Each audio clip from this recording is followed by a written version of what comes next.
It's March 10th. I'm your host, Todd Tondera, and this is Sports on YouTube. I know I promised about the updates, and I know I failed, and I let you guys down again, but this time I mean it. I'm going to get on this because I really enjoy doing this. It was my school's break, and I was busier than expected because I spent it in Philadelphia, Pennsylvania. I don't know if you've ever been there. This is my first time. Well, I've passed through it, but I've never actually stayed as long as I did this time. I went to Eastern State Penitentiary. I ran up the stairs of the art museum like Rocky does, and I ate a lot of cheesesteak. Very good. I enjoyed my time there. A lot of bad drivers, but a lot of nice people. Thank you, Philadelphia, for treating me well. But what we're here for, I'll stop talking about me because I'm unimportant, but sports are important. NCAA Selection Sunday is approaching, and I don't know if you saw the North Carolina Duke game, but as always, intense as usual. I was watching it on my trip, and UNC pulls it out. I like them this year a lot, by the way. But just a lot of young kids, real strong athletes, and it really was a nail biter. I bite my nails, so I didn't have anything to bite. But if I did, I'd be biting them.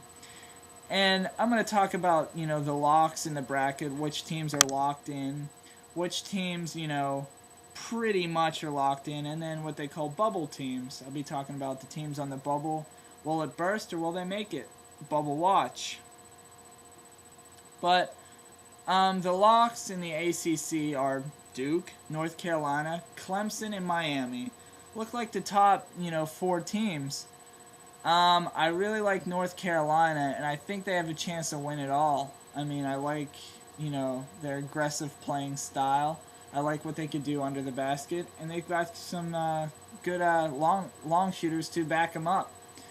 In the Big East, you got UConn, Georgetown, Notre Dame, Pitt, Marquette, West Virginia. As usual, Pitt and West Virginia are a bit overrated. Marquette, they're kind of wishy-washy too, but who I really like in those teams that I just mentioned are UConn. UConn always shows up for the tournament, and I expect them to play well again. In the Big Ten, Indiana, Wisconsin, Purdue, and Michigan State. Last year, Purdue wasn't a good team at all. They got a new coach in there, with the fires under those kids' butts, and they're playing well. I expect them to succeed over the rest of them. Big 12, you got Kansas, Texas, Oklahoma, Kansas State, and Baylor. Baylor? I don't know if they're quite, elite. And then you go down to the teams that are, they're not really an automatic bid for the tourney, but they're quote-unquote should-be's. Gonzaga, St. Mary's, Drake, Illinois State, BYU, and right now, UNLV. Gonzaga, I've watched Gonzaga since, I guess I was first interested in Gonzaga when I was a young chap, and I was just getting into the tournament. Of course, Adam Morrison came from there.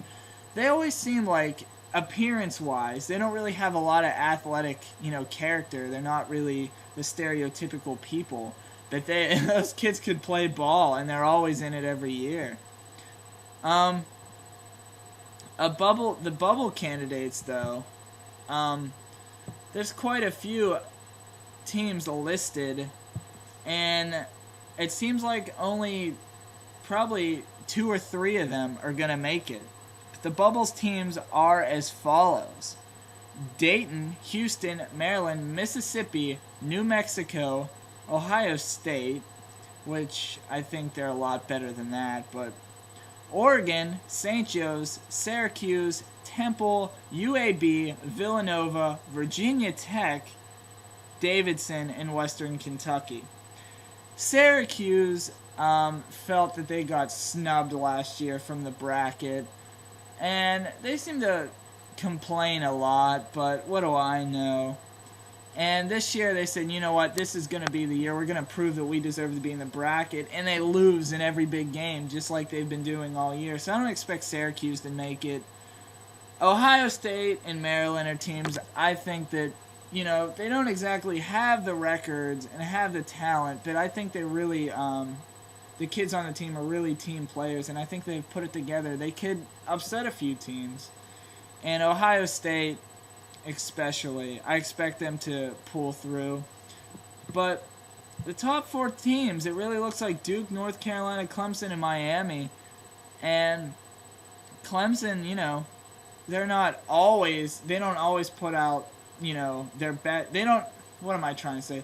They don't always have a great team every year, but it seems like this year, everybody's playing together, everybody's playing hard, but if you want my opinion, UNC is going to take it this year, ladies and gentlemen. Have I been wrong in the past? Yes. Have I been right in the past?